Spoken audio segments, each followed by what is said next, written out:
Timothy West, and one of the things that if people ask me, who am I think I'm a person of high integrity, and that comes with honesty. One of the attributes that my wife will even say about me, I'm very honest, and I believe that scripturally that when we talk about truth embraces honesty, and so I try to be straightforward, and I think that's who I am, an honest person. I'm the pastor of Westphalia United Methodist Church, and that's where we are, in the sanctuary of Westphalia. We're in Upper Marlboro, Maryland. I've been here for 11 years. I've been in ministry for 16 years. I have a lovely wife named Stephanie. We've been married for 17 years, and we have 2 wonderful daughters. And this is my church home. This is where I pastor and enjoying every minute of it. I think we have 600 members. In worship, we have about 325, 350. We have 2 services. It is 2 churches, united as one. It's been here for 40 years. It was Jackson Methodist and St. Luke Methodist. They came together and formed Westphalia. The people here are, I think, well mixed. You can look at the type of ministries we have. We have a strong youth group that we see getting stronger. We have a great deal of young adults, middle age here. And then we also have a fair share of seniors. So it's a well-divided, a diverse group of people in terms of age and probably professional career-wise. But we are an African-American congregation. And that has a lot to do probably more with demographics than delivery. People say that we have a Pentecostal presentation. I just think it's an honest presentation, and it is a faithful church in many ways. They are challenged, and they usually rise to every challenge. Life isn't smooth at Westphalia. I mean, it always has its testing moments, but for the most part, it's a trustworthy congregation, and they believe in God. First and foremost, to my members, as a pastor, I believe I have an obligation to tell them the truth, and because even if they don't like it, it's still good for them. I also have an obligation as a pastor to try to live the sermon that I preach. Ministry can be seen as well as it can be heard.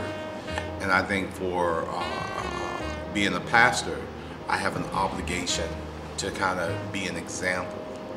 I think for society, I think there are several levels. I think that as a church, we sit in the community. And in the community that we sit in, we have an obligation to serve it. We may not be able to serve all the needs, but if we have gifts and graces that matches the needs of your community, you have to serve that. And when it all comes down to it, the true obligation is to make sure God is glorified in every aspect in which He can utilize you, in which He plants your feet to be there, and to make good of that moment.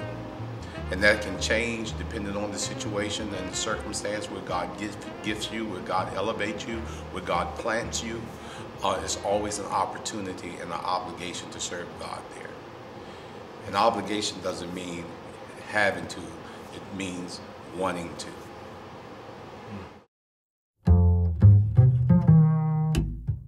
What happened was, it was an emotional moment. I cried.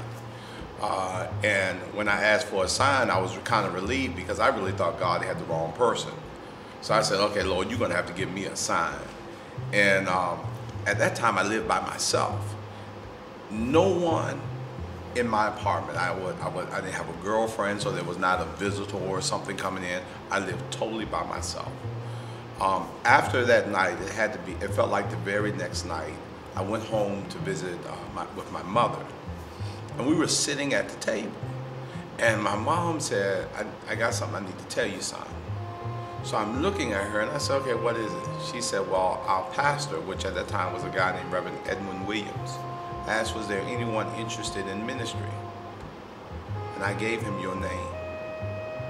Now you have to understand, I wasn't a church person. My mother didn't live in my home. I asked God for a sign. I go to the house that I don't live in anymore. I don't talk God to my mother. And she tells me, I gave him your name.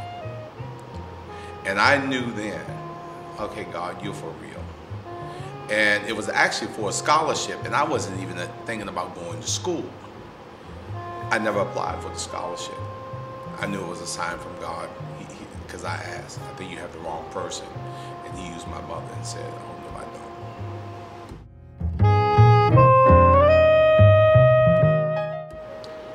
We actually started out, when I arrived here, we didn't have a vision or a mission.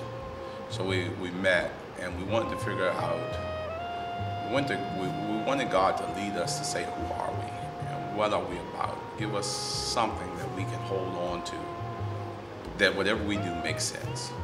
And so it really is about a 4-line phrase. We reach up to praise, we reach out to serve, we reach down to live, we reach within for change. And then it comes under the big slogan, on the reach for God. And it actually it means reaching for knowledge of God and reaching as servants for God.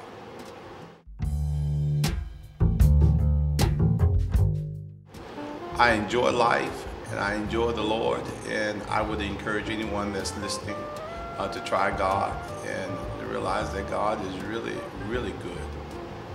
And good is a hard word to explain. But I remember it was an artist that said this. I can't think of her name, but she said, you can love the Lord and be cool at the same time. I believe that. He's not stale. God is as fresh as you can get it.